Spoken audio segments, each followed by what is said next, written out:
വയനാട്ടിൽ നിന്ന് മറ്റൊരു വാർത്ത വരികയാണ്. വയനാട്ടിൽ കനത്ത മഴ പെയ്യുന്നുവെന്നാണ് കമൽ അവിടെ നിന്ന് റിപ്പോർട്ട് ചെയ്യുന്നത്. മുപ്പൈനാട്, മേപ്പാടി പഞ്ചായത്തുകളിൽ മഴ ശക്തമാണ് എന്നും കമൽ റിപ്പോർട്ട് ചെയ്യുന്നു. ചാലിയാറിൽ ഒഴുക്ക് കൂടും. 100 മില്ലിമീറ്റർ മഴ പ്രദേശത്ത് പെയ്തു. കമൽ, മറ്റു വിവരങ്ങൾ കൂടി. ഹ്യൂം സെന്റർ എന്ന ഒരു സ്വകാര്യ ഏജൻസിയുടെ കണക്കാണ് ഇപ്പോൾ പുറത്തു വന്നിരിക്കുന്നത്. അത് ഔദ്യോഗികമായി വരുന്നതേ ഉള്ളൂ. അതനുസരിച്ച് 10 സെന്റിമീറ്റർ, അതായത് 100 മില്ലിമീറ്ററോളം മഴ കഴിഞ്ഞ പകൽ രേഖപ്പെടുത്തിയിരിക്കുന്നു ചില സ്ഥലങ്ങളിൽ എന്നതാണ്. പ്രധാനമായും ഉച്ചയ്ക്ക് ശേഷമാണ് മഴ പെയ്തത്. ഏതാണ്ട് ഒരു 4 മണി വരെയൊക്കെ വയനാട്ടിൽ വെയിലായിരുന്നു, നല്ല പ്രശ്നമായ കാലാവസ്ഥയായിരുന്നു. അതിനുശേഷം പല ഭാഗങ്ങളിലും ഒരു തുലാവർഷത്തിന്റെ സ്വഭാവമുള്ള മഴയാണ് പെയ്തത്.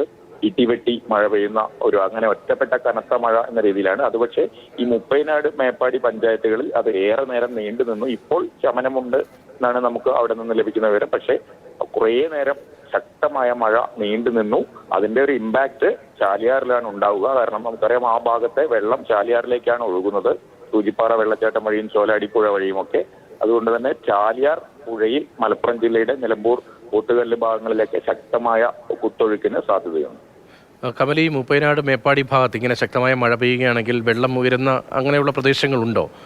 നാളെ എന്തായാലും തിരച്ചിൽ നമ്മൾ തുടരുകയാണല്ലോ. ഈ തിരച്ചിലിനെ അത് ബാധിക്കാനുള്ള സാധ്യതയുണ്ടോ? ഈ ദുരന്ത മേഖലയിലും മഴ കാര്യമായി ഉണ്ടോ?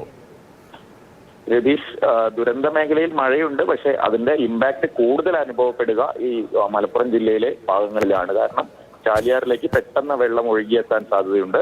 മുകളിൽ ഇപ്പോൾ ആ ചൂരൽമലയിലെ പുഴയിൽ താൽക്കാലികമായി ജലനിരപ്പ് ഉയരുമെങ്കിലും അത് അത്ര, കാരണം ആ ഭാഗത്തുള്ള തെരച്ചിലൊക്കെ ഏതാണ്ട് പൂർത്തിയായതാണ്. നാളെ ചാലിയാറിൽ വലിയ രീതിയിൽ ജനകീയ തെരച്ചിൽ നടക്കാനിരിക്കുകയാണ് മലപ്പുറത്ത്. അതിനെ ഒരുപക്ഷെ ബാധിച്ചേക്കാം. ഈ വെള്ളം മുഴുവൻ ഈ 2 പഞ്ചായത്തുകളിൽ പെയ്യുന്ന മഴയുടെ വെള്ളം മിക്കവാറും ഏതാണ്ട് 70-80% ജലം ഒഴുകിയെത്തുന്നത് ചാലിയാറിലേക്കാണ്. അതുകൊണ്ട് തന്നെ ചാലിയാറിലെ തിരച്ചിലിനെ ഒരുപക്ഷെ അത് ബാധിച്ചേക്കാമെന്നാണ് കമൽ നൽകുന്ന വിവരം.